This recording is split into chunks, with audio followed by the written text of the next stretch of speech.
ये पूरा मामला राजनीतिक तरीके से है, विधानसभा चुनाव के टाइम से।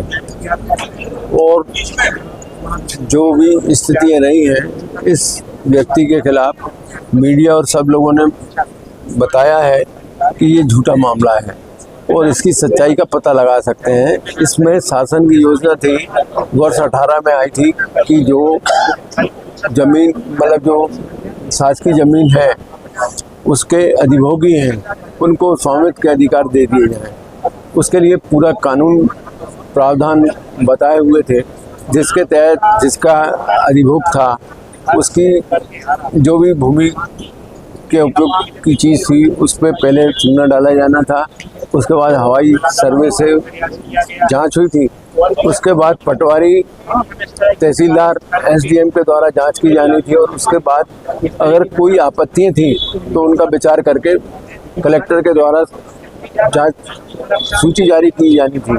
इसमें राजकुमार सिंह ना किसी समिति में था, ना ही कोई प्रस्ताव पास हुए थे और ना ही कोई दस्तावेज अभियुक्त पद के साथ अभियोजन द्वारा पेश किया गया, जिससे प्रमाणित हो कि राजकुमार या उनके परिवार ने कहीं किसी अधिकारी कर्मचारी को दबाव डाला या प्रभावित किया। ऐसा कोई दस्तावेज अभियुक्त पद में भी नहीं है। और इसमें अभी 2 जजों के बेंच ने, माननीय उच्च न्यायालय ने, जब रिवीजन की सुनवाई हो रही थी चार्ज के खिलाफ, तो वहाँ बात हुई कि ये कौन थे, तो ये सरपंच थे।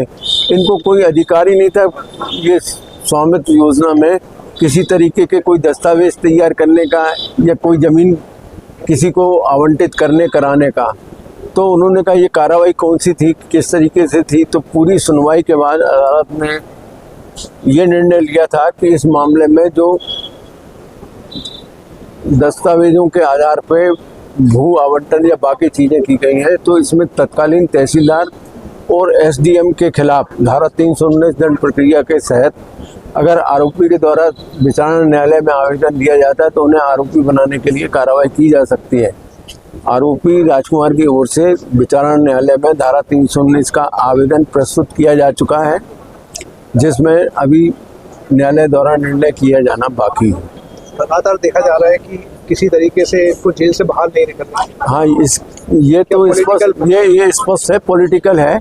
इसमें हाई कोर्ट की जो सुनवाई की स्थितियां हैं उससे भी स्पष्ट हो रहा है कि इसमें सरकारी वकील के अलावा और जो भी दूसरे आदमी होते हैं वो उपस्थित हो जाते हैं, वो कार्रवाई में व्यवधान डालने की कोशिश करते हैं। यहाँ न्यायालय में भी जो आदमी ना रिपोर्ट करता है ना गवाह है, वो कहता है कि हमें अलग से वकील लगाना है। तो न्यायालय ने स्पष्ट किया है कि इनको कोई लोकस स्टैंडर्ड नहीं है, ये लोकायुक्त का मामला है, तो इस तरीके की कोई स्थिति नहीं है।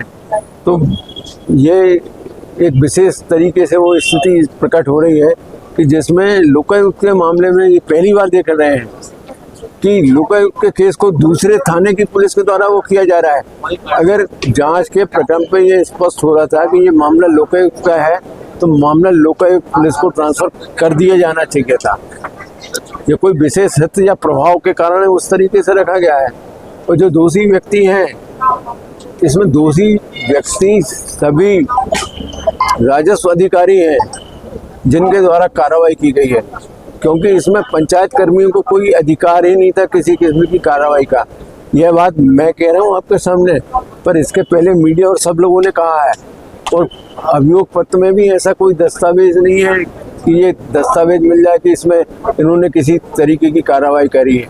उसमें आरोप लगाए हैं कि अधिकारी कर्मचारियों पे दबाव डाला, पर किसी के बयान नहीं है। न कोई व्यक्ति ने कहा है कि हमें दबाव डाला या लालच दिया गया। तो सर, मारपीट की गई, उसके बाद क्या निर्णय है? उसके बारे में है तो उसके जीवन को सुरक्षित रखने के लिए केस के निराकरण तक उसे किसी ऐसी जेल में स्थानांतरित किया जाए जहां उसका जीवन सुरक्षित हो। आज उन्होंने ये भी कहा जाते जाते मीडिया के सामने कि हमें हत्या की आशंका है। हाँ, ये चीज़ पहले भी कही थी जब मामला बहुत इनिशियल स्टेज पे था, रिमांड स्टेज पे। उस समय मजिस्ट्रेट न्यायालय में भी आवेदन दिया था और उन्हें गार्ड की सुरक्षा उपलब्ध कराई गई थी।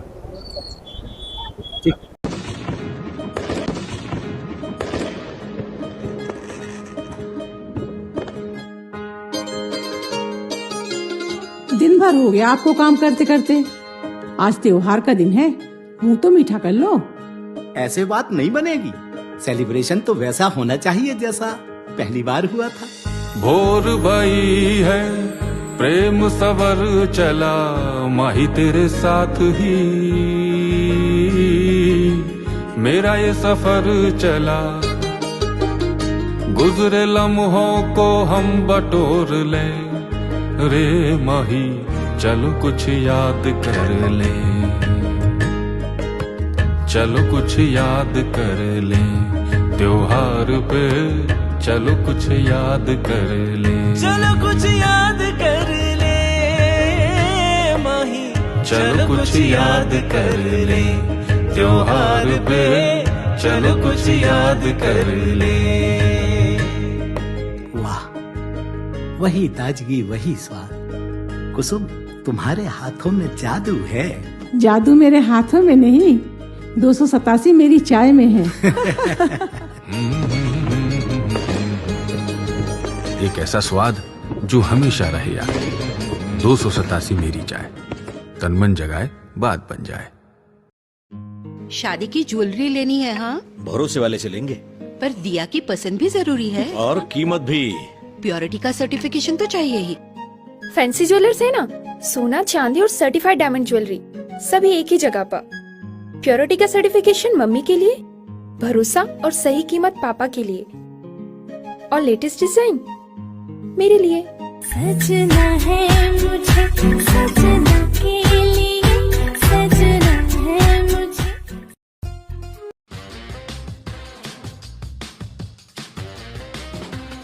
आई वेयर, सनग्लासेस और कॉन्टैक्ट लेंस के सभी लीडिंग ब्रांड्स अब एक ही छत के नीचे। अग्रवाल आई केयर, द्वारका जी कॉम्प्लेक्स, सिविल लाइंस, सागर। शहर से बाहर जाने के लिए वन वे टैक्सी चाहिए या लोकल सिटी के लिए कैब या फिर एयरपोर्ट पिकअप ड्रॉप की हो जरूरत? चुनिए अपने पसंद की कैब और पाइए बेस्ट ऑफर्स के साथ मोस्ट कंफर्टेबल राइड सिर्फ और सिर्फ 77 कैब्स ऐप पर। आज ही गूगल प्ले स्टोर से 77 कैब्स की ऐप डाउनलोड करें या विजिट करें www.77cabs.com और बुक करें अपनी राइड। क्या आप महंगी दवाओं के खर्चे से परेशान हैं? अब इस चिंता से मुक्त हो जाइए। दवाओं के खर्चे में कीजिए 90% तक की बचत।